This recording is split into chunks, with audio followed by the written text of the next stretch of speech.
Today I'm going to do a follow-up on my video about the watch that I call the GG, which is a gold prototype that appears to be an Omega, but it looks just like the Swatch.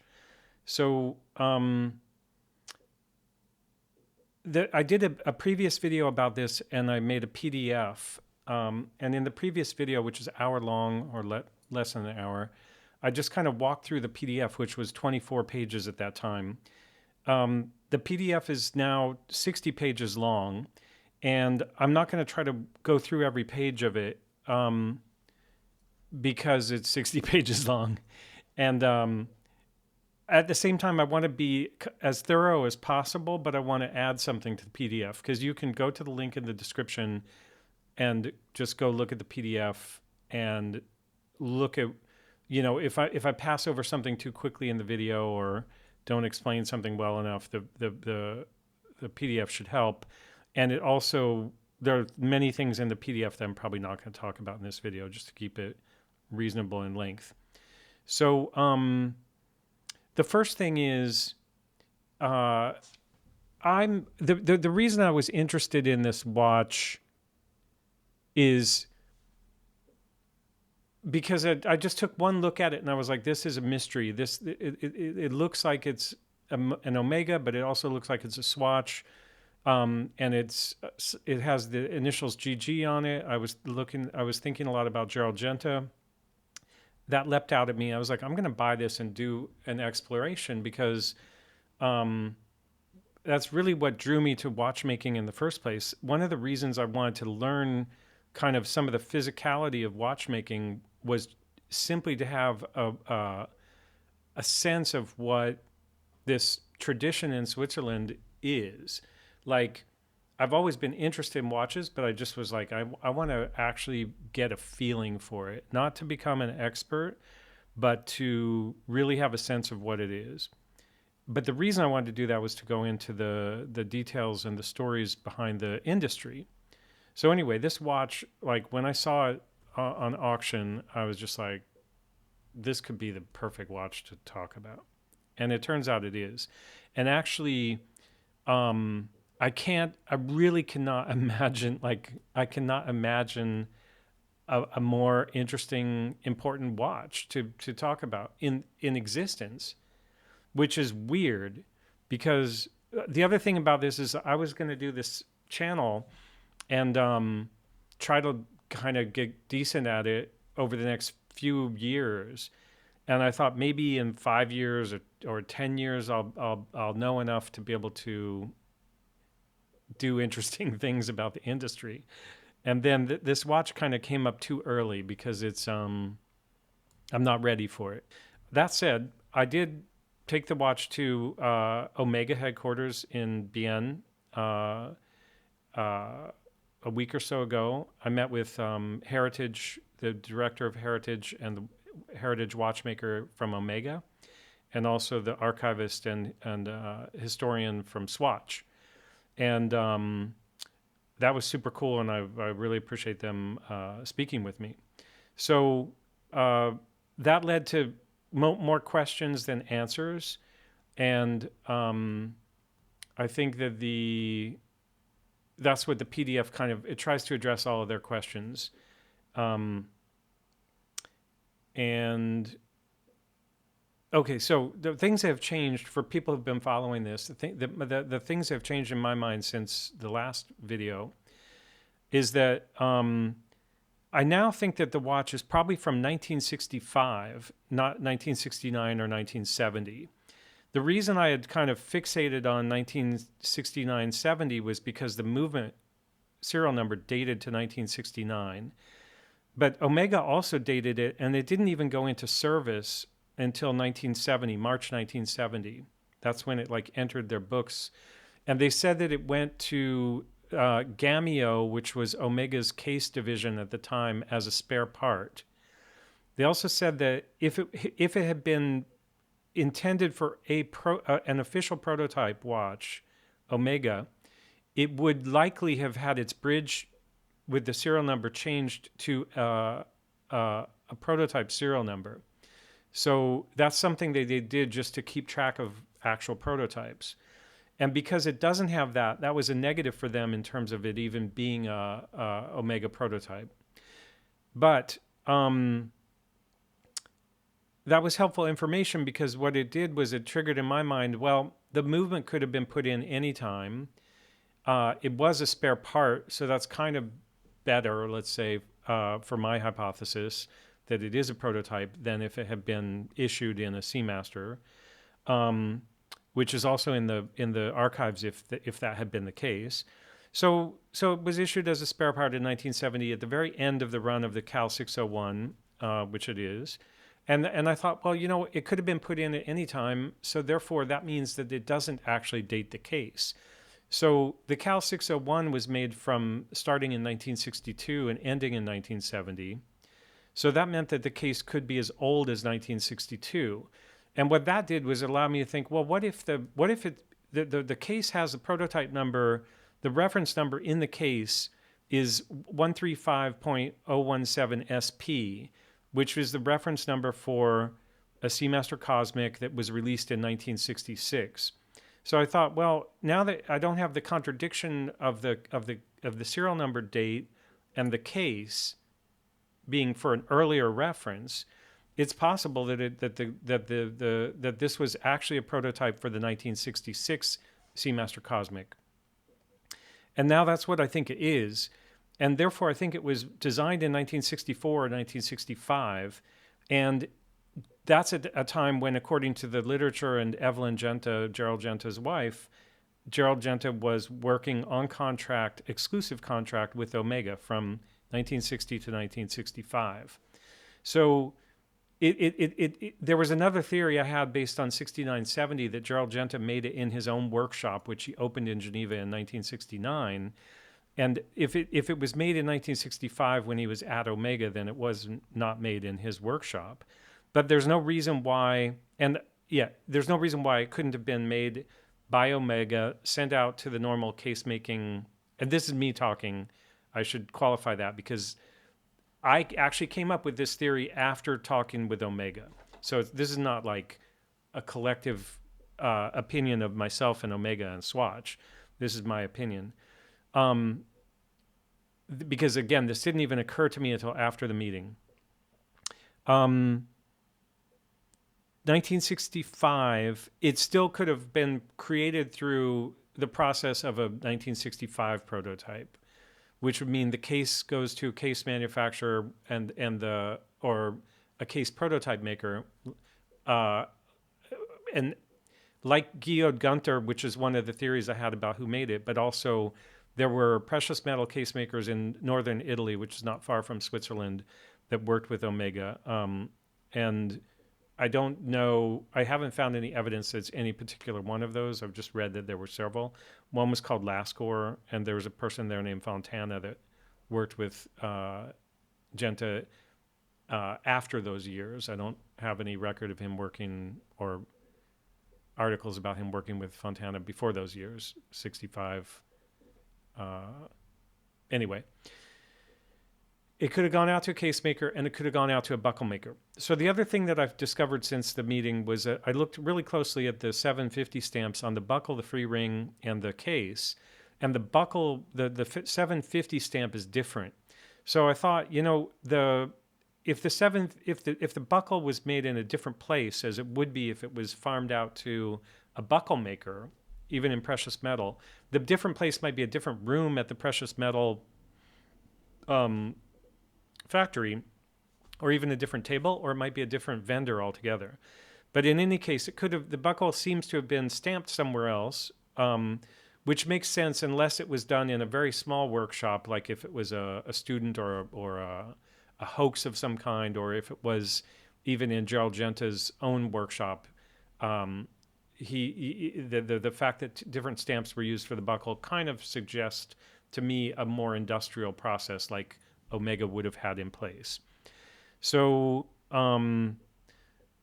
that's my theory at this point. And then there's all these little details in the PDF that, like I said, I'm not going to talk through every one of them. I did want to say that, let me look at my notes here. there was a theory that some people I've talked to had that the reason they meaning ETA or the Swatch early designers of the Swatch might have used Omega movement was because of the monocoque case and the movement working with that case and coming with a split stem, which is necessary to pull the stem out and pull the movement out the front. But I don't think that that's a possible reason at this point, because ETA, which was the company that made the Swatch, their 28, 24 series of movements all were available with split stems, or split stems were and still are available for them. And that's a range of like the full range at that time period, which was ETA's own movement. And it was more recent than the Omega. And ETA certainly would have the specifications to give to a case maker as to, you know, what they needed to insert their own movement. So it doesn't make sense that ETA would have ever put an Omega movement in a prototype for any Swatch, even before the Swatch had a name. And that's, again, why I think that it dates earlier than the whole Swatch period. Now, that is something that the Swatch and Omega guys agreed with me on. And it's also something that Jean-Claude Eggen, who's the CEO of Le Jeu Perret, which is another movement maker in Switzerland, he had run the metal injection division at ETA or Swatch Group from 94 to 98 or something like that, during the time that Swatch was developing the Irony and injecting steel and aluminum to make the Irony cases. Anyway, so he knew a lot about that manufacturing policy and also the policy at Swatch Group about using other movements. He was like, there's no way that would happen. The archivist and historian Philippe Marty from Swatch also said that. So it's not a Swatch prototype. So then the other things I wanted to talk about were... yeah, it's funny. Okay, so the dial and hands, like the dial looks like kind of handmade, and in particular, I talked about it in my other video, but it has these applied markers which are in the base drills for the indexes that were on the Cosmic dial that was released in 1966. So it's as if somebody either pulled the original indexes off and replaced them with these push-in gold points, or they got a blank dial and painted it and pushed in gold points into those holes. But that ends up looking a bit amateurish, and we've kind of been at a loss for why someone would have done that. So my theory about why someone would have done that is that the case, if it was made by Omega, and if it was pulled out of the Omega archives and transferred to ETA in 1981, which I believe it was, that would have been something that was kind of, they didn't want to advertise because of the patent and marketing reasons that I've discussed in the PDF and in my other video. So they wouldn't want everybody to know that. So someone might have had an incentive to make it not obvious that it was an Omega. Some people would have known that it was Omega, but people who just saw it on a desk or whatever would not know that it was an Omega. And that way they could keep the secret from, you know, the larger group of people around that may have been in contact with it or have seen this prototype. And in that case, they wouldn't have necessarily wanted to do it really well. They might have wanted to do it kind of sloppy just so people don't get excited about it or overly interested. Anyway, that's my theory about the dial. And then the other thing is the hands. I started looking really closely at the hands. I had thought that the hands were just random hands, but I started looking. I did Google image searches for Omega Seamaster Cosmic, and then years like 66, 67, 68, 69. And when I hit 69, they all started appearing with these same hands. But the hands had two windows, one for loom and one for black paint. and a few of them had single windows, which were either all loom or all black paint.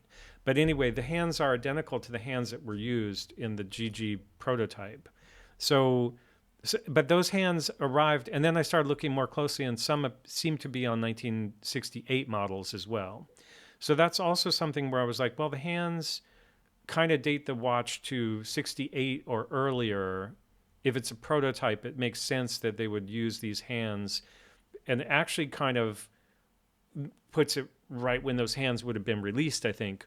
On the other hand, if the whole movement and dial and everything was inserted in 1981 just to cover the, if somebody said let's put a movement and a dial on it, but let's Greek it out by painting the dial black, changing the indexes, they would look at the hands and go, nobody's going to recognize those hands anyway, but they would just use whatever hands were around.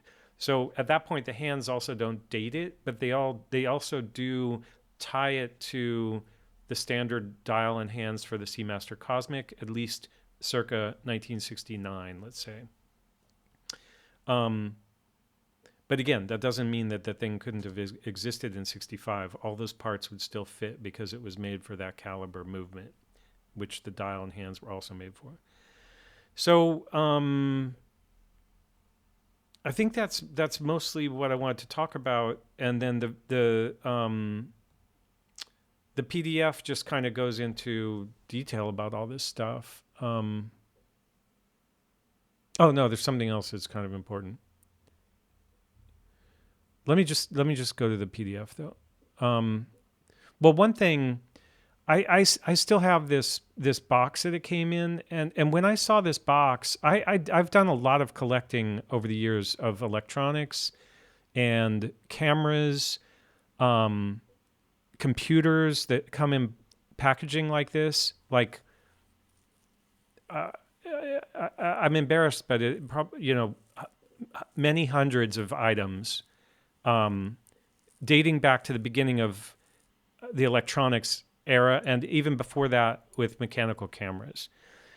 So, yeah, I think that people can make really crappy plastics, and this could be not that old. It just happened to be really crappy. But this case, it would be interesting to see if it could be dated, because it looks like, compared to all the stuff I've seen, it looks old. So that's also like, it also is not necessarily a case that this watch was in when it came into existence. But it would be interesting to try to date that case. The other things are, this is huge. I'm forgetting about this. So I did this update after the last video about Andreas Whitehoff, who runs a website called Stay Tuned to Swatch, which there's a link to in the description and in the PDF. He's been following Swatch. He's a collector and Swatch fan for decades, I think. He pointed me to this patent on the case, the Swatch case. So this patent was filed in 1982 by ETA, and the inventors listed on the patent are Alphonse Braun and Elmar Mach. Elmar Mach was one of the engineers at ETA at the time responsible for the movement and the special way that the movement worked in a plastic case, in terms of riveting it in instead of having it be a separate piece that slips in and all that. So Elmar Mach, Alphonse Braun seems from the record of his other patents to be a person who worked for Adolf Schild and then ended up at ETA when ETA acquired Adolf Schild, and he was focused on technical innovations in movements at that time. But his name is on dozens, if not 100 or more patents over the years. And I think that he's the kind of guy who was like the patent guy, who he may have been a patent lawyer even, but he was the technical guy that knew how to write patents. So typical companies will like have people like that on staff, and they get together with people who are not as experienced with patents, and they co-write patents together. And then the co-writer is considered an inventor because the inventive process is part of it is the patenting process. That's where you're defining the novelty of the invention. So in the case of this patent, the but my theory is that the novelty was the plastic aspect of it, and my theory is that that's because the metal already existed, and then this patent kind of gives some credence to that argument because of two things. One, it has the illustration shows a case back that looks exactly like the GG's contoured curved case back, and it also and that's not insignificant because there wasn't a Swatch release that I can find, and I think that Swatch archivists agreed with me. Until the Chrono came out in 1990, there were no Swatches that had this contour to the case back. So it's curious that it was in the patent in 1982, even though it didn't show up in an actual Swatch case design until 1990. And then it also shows up in other case designs. So if you have Swatches or you've seen this case back, it's in the Irony, it's in other post-1990 Swatches. But anyway, that's one thing. And then the other thing is the patent was limited very specifically to plastic, both in the claim language, which is very significant because if you limit a claim in any way, that limit is going to only protect within the scope of that limit. So by limiting it to plastic, ETA was foregoing the possibility of using that patent against metal copies, basically. And that's unusual, but it was both in the claims and in the body of the patent that they really made the focus on plastic. There is a logical reason for that because the primary purpose of the Swatch was to make a plastic watch, and the design was being described as having the strength and to be plastic instead of metal because plastic is more fragile. However, my strong belief is that the real reason that they focused on plastic was because they knew that this metal watch existed, and they knew that if they didn't focus on the new use of plastic in the patent, that there was a risk that the metal watch would come to light, and if they got into a patent infringement suit, the counterparty in that suit could say that they had patented something after the 1 year rule. So basically, when you're patenting, when you're filing for a patent, you have to file within 1 year of inventing the thing.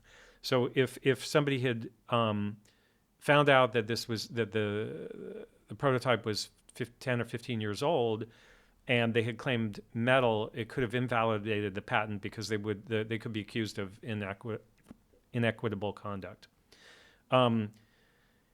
So, and also it's legally defensible to do this new use. You can patent something that has a previous purpose or use and reason for why it's inventive. You can repatent it if you're patenting a different use of it. So those two things, the limitation to plastic and the drawing in the patent, also they made me feel like the GG or gold metal version of the Swatch existed in 1982. And it was more than 1 year old because of the 1 year rule. And that supports the theory that it came from Omega. And then I also talk about a little bit like patents really do matter. Like this is a Seamaster Cosmic 2000 on the left, and then a Ricoh, which is a copy of that, and a Seiko, which is a copy of that. In terms of, these are not exact copies, but this is how the watch industry worked, and particularly the aesthetic copies that would come out after something new came out. And this is even the Swiss. There's a company in Switzerland called Migros, which is like the big supermarket. And I love Migros. That's a whole nother story. The founder of Migros is an amazing person. That it's an old company, so he's passed away in the 50s or 60s, I think. But super interesting. Anyway, it's funny because you can see they made this. They called it the M Watch for Migros instead of the Swatch, but they copied it, but they changed the number of lugs to try to avoid the patent. I think actually that would violate the patent, but Swatch didn't care as much if it didn't have that look of Swatch. And then on this one, they got around it by inserting a piece of rubber strap into a groove like that, which is clever. But again, they were avoiding the patent. And had there not been patents, they probably wouldn't have avoided it, frankly. And these things, again, I'm not making any judgments of like, I love the Migros company and they have every right to do whatever. I mean, they have the right to do what they did. They didn't violate the patents as far as I could tell. Maybe they did. Anyway, okay, so then I put the Omega dial. I found a new old stock Omega Seamaster Cosmic dial, which is appropriate for the case. I put the dial in it. And then I also disassembled it before I took it to Swatch Group headquarters. So in this slide, you can see what condition it was in when I took it there. Now, the other thing about that's a lead into this other thing I want to talk about.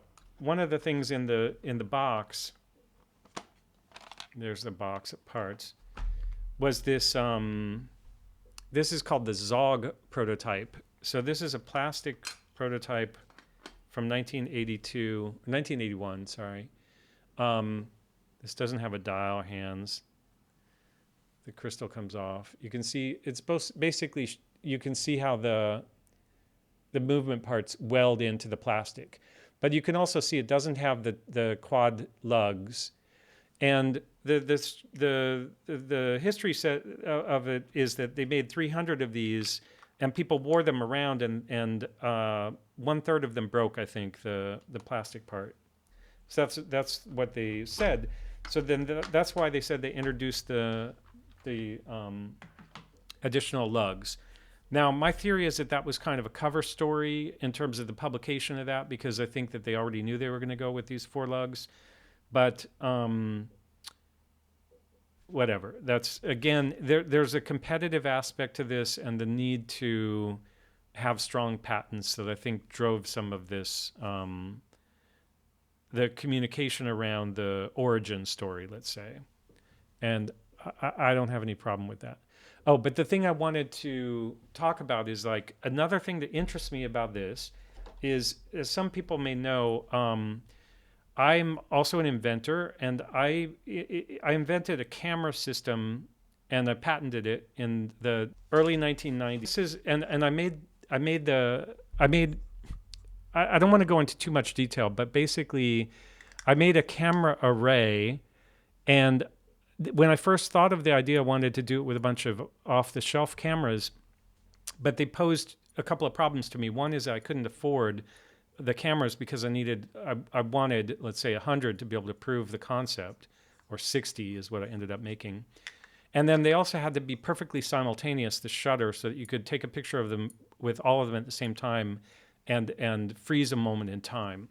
So I ended up making my own cameras out of urethane, basically.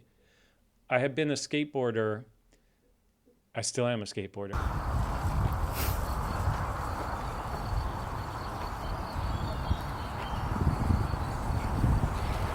Car, hubby, car. But I knew a lot about urethane, and I found a hard urethane. It's kind of like epoxy, but it's so I made a single camera module. Oh, and then the thing about this camera is it was film based. So there was a piece of film that would go through the back, and then there was another piece of film that was like film leader that would go through the lens area and have holes punched in it. And that was a really simple way to achieve perfect simultaneity. Or you could put a single hole and pull it through very fast, and you would get perfect frame rates that could be very high, like up to 1,000 frames a second or more. So this is the design, and the way I did it was I made hand carved one, and then I made a mold, and then I poured the 60 copies and went through many iterations in plastic to get to that point. And these are just different parts, different materials. So, and then I patented it. So I also brought like a stack of patents. This is what like an actual U.S. patent looks like when you get it. They send you a piece of the paper in a cover with a seal on it. This is Canadian patent. Anyway, I had dozens of patents, and I maintained them over the course of their life, which was 20 years, and I had conflicts with them. So I know that's the two sides of that, or there are three sides of that interested me in the story of the Swatch. One is that I do know a lot about patents as a result of that history, and I also have this interest in manufacturing processes, and even down to the level of plastics, and that whole side of the story fascinated me. But this whole story on the ETA side and the Swatch, it's something I'm interested in. I'm interested in applying my knowledge of that world to it, but it's not emotional for me. So for me, it's kind of pure fun to look at this story that I'm not a part of, and to see similarities between who said what and what they might have really meant, what they might have said, and what might have been kind of projected on them, and also why they might not be telling the whole truth. Like, and in the case of this watch, the whole truth, I believe, is that the case came from Omega, and the patent aspect of it was done properly. It wasn't wrong what they did, but they knew that in law, you have to be careful, because the law and a jury, patent suits can be very, very expensive, and it's just better not to have any kind of weakness that's exposed to someone who's ripping you off. ETA didn't do anything wrong by having a dual purpose or new use patent on an old case design. I think they did everything right, including limiting it to plastic, which is really what makes it right. But that also, to me, was a big clue that there was a metal watch. Okay, so anyway, that's the... Here, this slide has the actual stamps from the case, the free ring, and the buckle that I was talking about. And you can see the buckle is different here. If you look at the details, or if you look at it yourself under a microscope, it's very clear. You can see some details in the 7 that are from chips in the tip of the die that was used to punch that. So that's part of it. I tested the case and the free ring and the buckle to check if they were 18 karat gold. They were. I made a video about that. Dial and hands. Oh, the other thing, yeah, this coaxial screw bar thing is really interesting. This is another patent thing. So Genta was working with Pierre Moynat. I'm not sure how you pronounce it. He was the head of creative for Omega from 1955 to 1981, Pierre was. And in 1964, he filed for a patent on the first integrated bracelet. I think it's the first, but I think it's accepted as the first, but also by the people who are aware of the patent in the industry. So his patent was like, you can't tell that it looks like you just laid the watch down on top of this continuous chain of elements.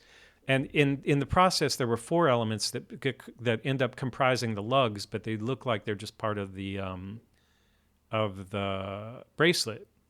And then in one of his claims, he has the pins that screw in coming from either side, and he describes it as the fastening member that holds the bracelet to the watch. Comprises 2 separate coaxial elements, each introduced through one of the lugs. And so that's exactly what the GG has. These are both threaded on the ends. They go in and they meet in the middle. And this was another thing where I was like, that's not the kind of thing that anybody would ever do for a Swatch. And at this point, we've ruled out the idea that it's a Swatch. But it's also, to me, it rules out the idea that it's a hoax because, or a fan watch or anything like that, because it's so specific that if somebody did it as a hoax or to kind of pretend to be a Gérald Genta 1965 prototype for an Omega, they would be going down a path of creating a fiction with no ground to stand on. Like, why would you come up with that fiction unless, like, you wouldn't? That's my view. Like, a lot of these details just become like, it's not a hoax and it's not a Swatch prototype, so it has to be a real Omega prototype. And then that's also why I make the conjecture that it was done on purpose and it was done in secret, because that's the only explanation for why it's not part of the story, right? And the patents are the reason why that would have been done. So I do a countdown in the PDF, basically from least likely what the GG is to what most likely I think it is. And I've changed from it being a prototype. In my last video, I thought it was a prototype for this watch, which came out in 1972, the Seamaster Cosmic 2000. I thought it was an update at the end of the run of that reference number because of the date on the movement being 1969 or 70. I thought 69, it's actually 70. But because I realized from talking to Omega and Swatch that it could have been the movement was just put in later and didn't really bear on the age of the case. That's why I started going, well, it's more logical if you're going to do a prototype for something, and if it's legit, it's not a hoax or a fake or a Swatch, where Swatch was choosing to copy that reference number, you would do the prototype before the run of that reference number. So that's what dates it to 65. And then everything also starts clicking like, okay, 65, then GG could mean Gérald Genta, and et cetera. So this slide talks about the all the reasons I think that it is 65 Gérald Genta designed prototype for this watch, actually. And what my theory about why they actually didn't use it and it ended up on the shelf was because the way that the lug, basically the watch would have required. Omega was a very successful big company at that time, and the watches were being distributed all over the world. But they would have had to, for a leather bracelet, which was the most common way to sell them, they would have had to start making Swatch bracelets, with special lugs for this case in perpetuity and having them distributed all over the world. And that, I think, would have been something that would give them some pause. Give the CEO of Omega at the time, or the general manager, Joseph Reiser, pause in terms of like, do we want to do this? Because we're gonna be obliged to supply these special bands, leather bands, for as long as we want to support this design. So I think he or they probably nixed it, and then they came up with this design of basically taking Gérald Genta's Constellation C-shaped case and just using that in the Cosmic, and then making bracelets that were kind of the fashion at the time, which was, it looks integrated because of the end links matching the bracelet, but it's not a truly integrated bracelet yet. So now this is where I really have to go into kind of pure conjecture here, and I've already done it, so you already know what I'm going to say. But basically, my theory is that Nick Hayek Sr., Nicholas Hayek, who was brought in by the banks to try to understand what was happening at SSIH, which owned Omega. He was brought in 1980, and my theory is that he's the person who would have been looking for technical solutions, because he's an engineering consultant, not just a banker. He would have been looking at like product and technical related solutions that could shore up the finances of SSIH. And he was also starting to talk to ASUAG. I think he started at SSIH, so he would have had access to and understood what was happening with Omega in 1980. And then he would have found out quite quickly that ASUAG was also, the banks were considering merging them, or he maybe proposed that. He starts talking to that side, and then he knows they're working on this plastic watch. But ETA, who was doing that work, with Mach and Muller, Jacques Muller and Elmar Mach, they were the engineers that were designing this movement that would go, quartz movement that would go into the plastic case. So Nicholas Hayek would have had the opportunity and the motive to say, and the responsibility, that's the other way I'm trying to frame this, is like, it was a good move. It was a good move what he did, and it was a good move that he protected the patents. He had to do that. It was the responsible thing to do. He saw that this case existed at Omega, that it was never used. Very few, if anybody, remembered it or knew about it, besides Genta, I'm sure, and Pierre Moynat. So he said, like, wow, this is perfect. Like this will solve. This is a perfect case design for plastic. So he arranged to show it to the team at ETA, and I don't know the exact timing of that, but somehow it made its way over there. It probably got a new movement got put in it just to show it working, and the new dial that was Greeked out so that it wouldn't be recognizable to people who didn't know where the source of the design was from. And then some people were let in on it. Most people were kept in the dark about what was happening, just because it was an important thing to keep a secret. And secrets are best if you tell the smallest number of people. So so I think he could have done that. He should have done that, and he did do that. And I think that the watch itself is the evidence that someone did it, and he was the person in the position to do it, and I think he's a hero for doing it. So the other thing is he hired, or I wouldn't say he, but Omega hired SSIH. So Nicholas is consulting for SSIH starting in 1980 to solve its financial problems, help solve them.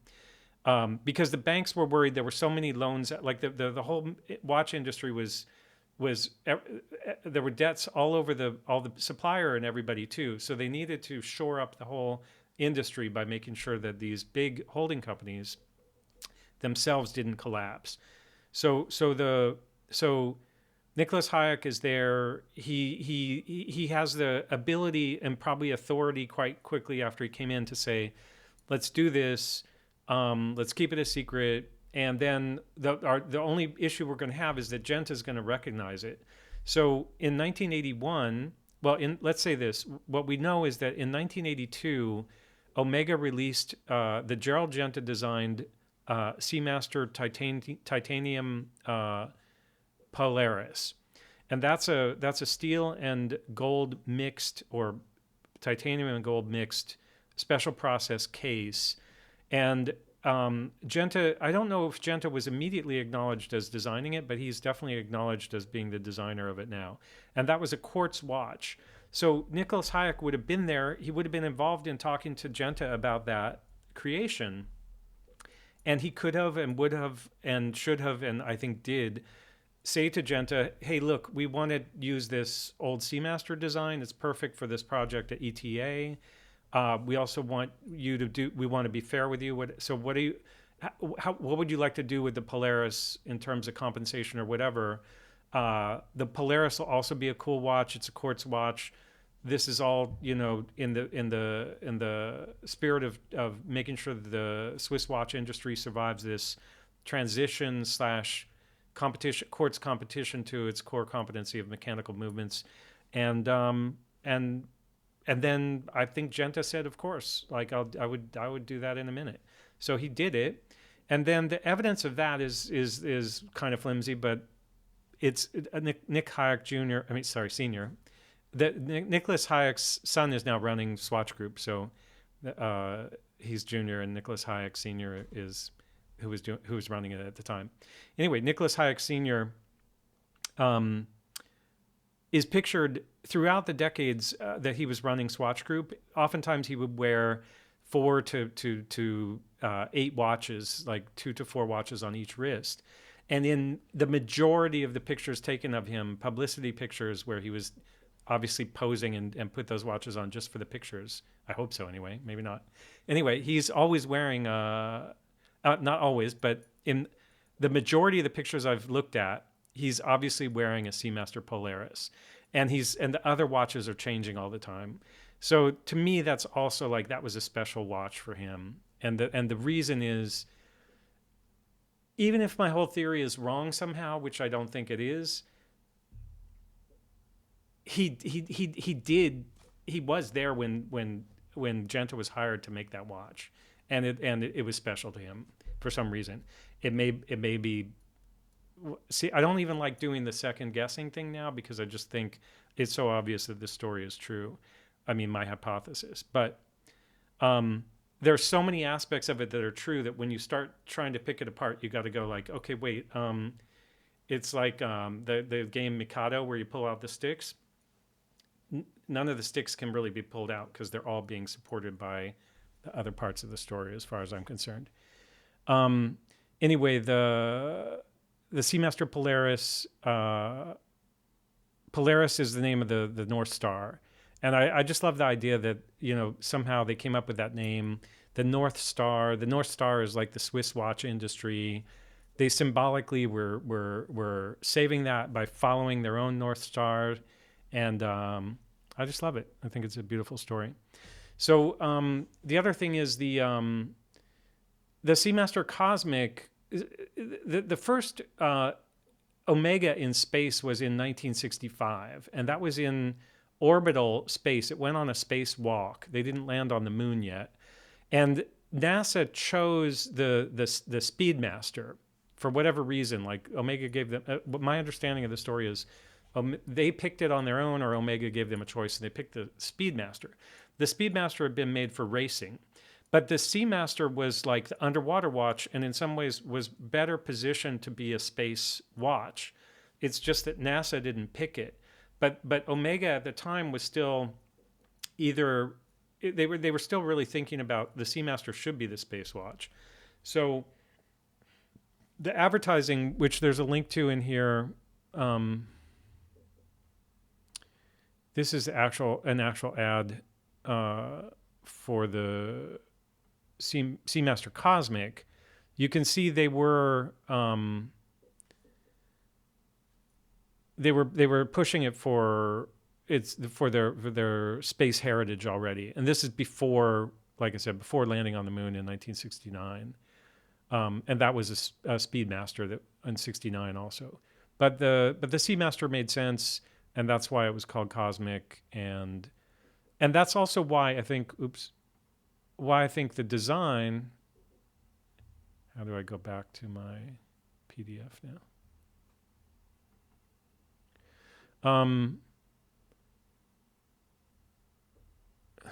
The design, if you look at the design of the watch in the context of that, it makes a lot of sense. Like the perfectly smoothness of like not wanting it to be, if it's inside of a spacesuit, outside of a spacesuit, you really don't want sharp edges on it.